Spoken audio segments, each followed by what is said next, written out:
Coming up on Mountain News at 5:30, the House Speaker and a group of Republican lawmakers visit the southern border following record crossings last month. And a senior Hamas commander has been killed along with other Hamas members after an explosion in Beirut.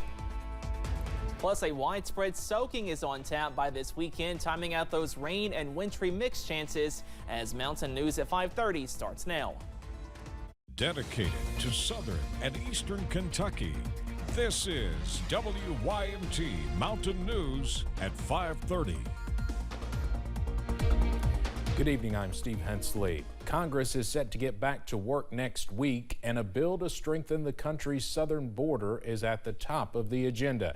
Today, a group of House Republicans, led by their new Speaker, toured the border at Eagle Pass, Texas. CBS's Natalie Brand has more from Capitol Hill. An all-time record monthly high of border crossings peaked in December, and today U.S. House Speaker Mike Johnson and a group of Republicans visited one of the busiest entry points in the country, Eagle Pass, Texas. We have over 7 million illegal encounters at the border, nearly 2 million known gotaways, and that doesn't count the many that are undetected. Border officials told CBS News agents were spread so thin that they could only guard around 4 miles of border in the area around Eagle Pass, leaving over 90% unpatrolled. The president can and should act now. This doesn't require legislation. It requires leadership. On Capitol Hill, Senate Majority Leader Chuck Schumer said his members are the ones trying to craft a deal. It's very nice that they have a trip to the border, but the only way to solve this is here, working in a bipartisan way. A bipartisan group of Senate negotiators worked through the holiday recess. The White House says it's open to significant changes to asylum and border security laws in exchange for funding for military aid for Ukraine and Israel. We get it. We understand what's happening at the border. That's why there's negotiations happening on the Senate side with Republicans and Democrats to deal with this issue. Meanwhile, 4 crossings along the U.S.-Mexico border will reopen Thursday. They were partially or fully closed last month because officials said they did not have the resources to process the sheer number of asylum seekers. Natalie Brandt, CBS News, Capitol Hill. Border Patrol officials say the number of migrants apprehended at the border dropped to 4,000 a day, down from the record high of about 10,000 a day in December.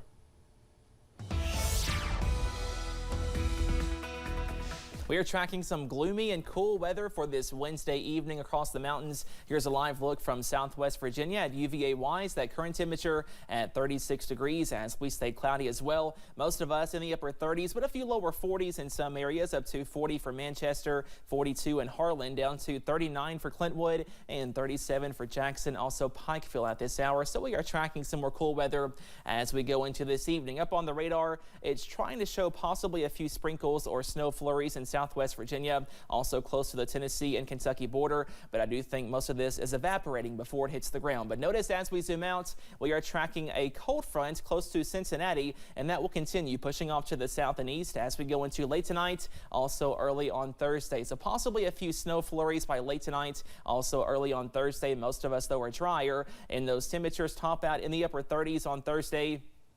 A little bit of a break on Friday before moisture increases once again by late Friday. Also for this weekend, watching out for a messy forecast for this weekend, starting out as some wintry mix, then some more rain showers, and those temperatures also stay cool before another system by early next week. Timing out that busy forecast in just a few minutes. Steve?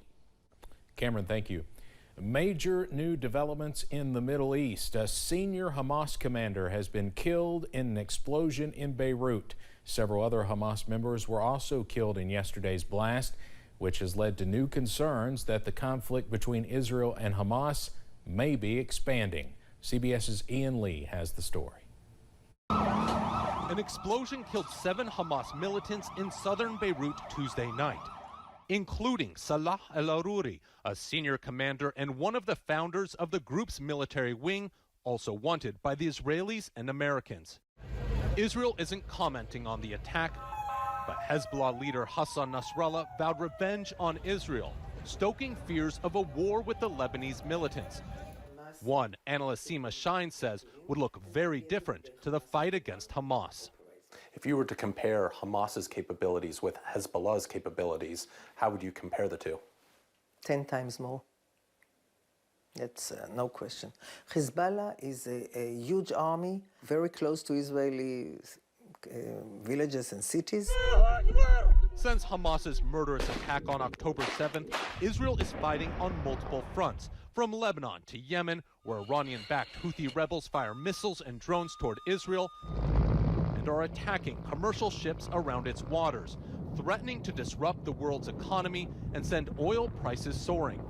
Shipping giant Maersk is now diverting ships around the Horn of Africa, avoiding the Red Sea, and adding thousands of miles to the journey.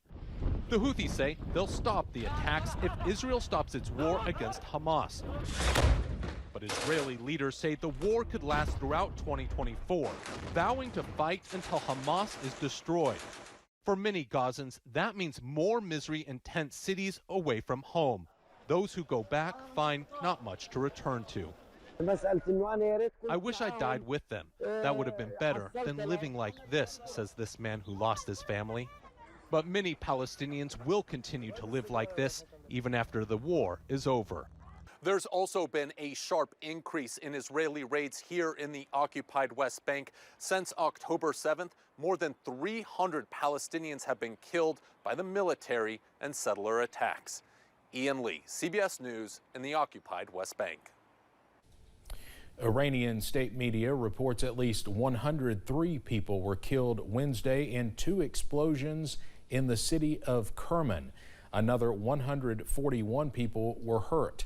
The blasts were near the burial site of slain military commander Qasem Soleimani. A video shows large crowds running in the area. Wednesday marked the 4th anniversary of Soleimani's death in a U.S. airstrike ordered by former President Donald Trump at Baghdad International Airport. He was one of Iran's most powerful men. A New York court granted the request for a delay in the trial of Hadi Matar, the man accused of stabbing author Salman Rushdie. The trial was initially scheduled for January 8th, but Matar's attorney says the trial could now be in April or May. But Rushdie's memoir, Knife: Meditations After an Attempted Murder, is set to be published this year, and the defense says it is entitled to information associated with the book, so a delay was warranted. The man accused of firing gunshots inside the Colorado Supreme Court building appeared in court today. The shooting happened yesterday when the man reportedly took keys from an unarmed security guard, then fired shots and set a fire in a stairwell. Police say the shooting does not appear to be connected to threats against justices following the state Supreme Court's decision to ban former President Donald Trump from appearing on the state's primary ballot. Data from the American Civil Liberties Union shows a record-setting number of anti-LGBTQ bills made it to state legislatures nationwide last year.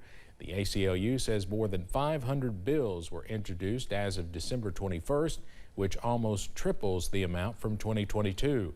Many of the bills were healthcare and educational based, and some focused on banning gender-affirming healthcare to transgender youth. By the end of 2023, 84 bills became laws in 23 states. A large fire damaged a well-known building in Houston, Texas this morning. The structure in the city's 3rd Ward had a mural of George Floyd on an exterior wall. There's no word on a possible cause, but arson investigators are looking into it. Floyd died in May 2020 while he was held to the ground by Minneapolis police. His death sparked Black Lives Matter protests across the country. Coming up on Mountain News at 5:30, new research examines a significant increase in the dollar amount young adults are losing to scams. More about the warning signs and what young people can do to prevent getting scammed. Plus, a mixed bag of weather is on the way for this weekend. Your first alert forecast coming up.